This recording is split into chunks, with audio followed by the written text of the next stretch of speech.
Matapos ang isa pang away nila ng kanyang ina, nagdesisyon na umalis ng tuluyan si Michelle sa kanilang bahay. Habang siya ay naglalakad, bigla siyang nagutom. May nakita siyang isang karinderya subalit wala siyang pera. Nakita siya ng may-ari at pinapasok niya ito at binigyan ng isang bowl ng noodles. Masayang tinanggap ito ni Michelle at lubos siyang nagpasalamat sa may-ari. Nagkwento siya dito kung ano ang nangyari. Ngumiti ang may-ari at nagsabing, "Lubos kang nagpasalamat sa akin dahil lang sa isang bowl ng noodles, ngunit hindi mo pinapahalagahan ang iyong ina. Sana alam mo ang sakripisyo at pag-aalaga niya sa'yo. Mahal ka noon at alam ko na ang gusto lang niya ay ang mapabuti ka. Sigurado nag-aalala na yun sa'yo." Napagtanto ni Michelle ang kanyang pagkakamali.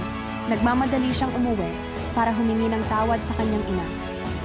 Pagdating sa bahay ay nakita niya ang kanyang ina na tuwang-tuwa sa kanyang pag-uwi at naghanda siya ng masarap na hapunan para dito. Sana'y mahalin at pahalagahan natin ang ating mga magulang.